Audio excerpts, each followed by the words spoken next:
Calgary, former Humboldt Broncos defenseman Ryan Straschnitzki is now back in his hometown of Airdrie, Alta, ready to take the next step on his road to recovery. He and his family, Mom Michelle, Dad Tom and siblings Jet, Jaden and Connor, have moved into a hotel in the city. It will be their second home for the next 3 to 6 months as contractors renovate their two-story house to make it wheelchair accessible for Ryan. Ryan Straschnitzki and his family returned to Calgary from medical treatment in Philadelphia. Jeff McIntosh, the Canadian Press, Michelle Straschnitzki and her son Connor tear off a piece of drywall from the exterior of Humboldt Broncos defenseman Ryan Straschnitzki's basement bedroom. The family is knocking down the wall to expand his room. Evan Radford, Star Metro Calgary, Connor Straschnitzki, the younger brother of Humboldt Broncos defenseman Ryan Straschnitzki, uses a marker to add his signature to a basement wall in the family home. It's being knocked down to expand Ryan's bedroom.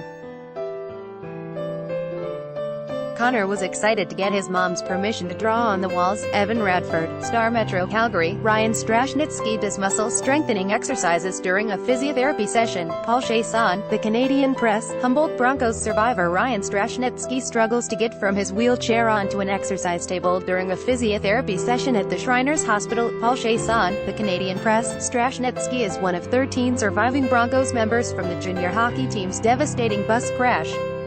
Their bus collided with a truck on a North Saskatchewan highway on April 6. The collision killed 16 team members and left Straschnitzki paralyzed from the bottom of his pectoral muscles down. He said, "I can't use my core muscles, or feel them, so I basically balance with my head and shoulders," he explained.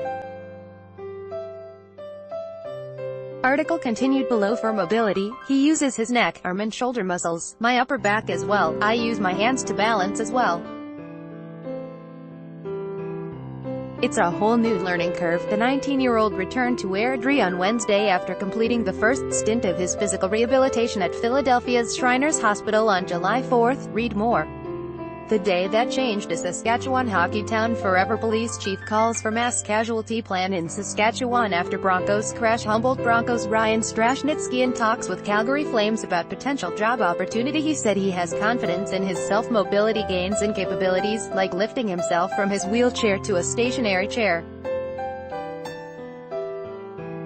Article continued. Bella was for his home's renovations. Some of those include knocking down a basement wall in his bedroom, which will give him more space to maneuver. The contractors also need to move the home's furnace and water heater back several feet deeper into the furnace room, along with widening the basement hallway by knocking down a concrete wall that runs parallel to the home's garage.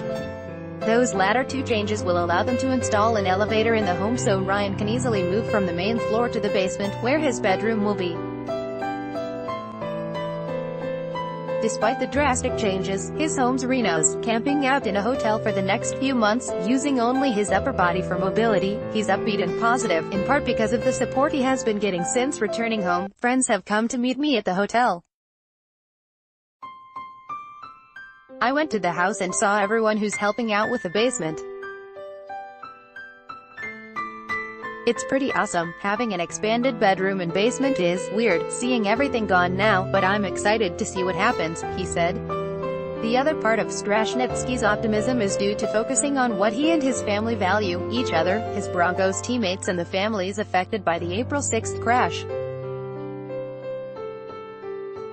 And not focusing on the driver of the truck, whom the RCMP charged on Friday with 16 counts of dangerous operation of a motor vehicle causing death and 13 counts of dangerous operation of a motor vehicle causing bodily harm. It doesn't really change what happened. Whatever happened, happened for a reason. It's not really my say what happens to him, he said.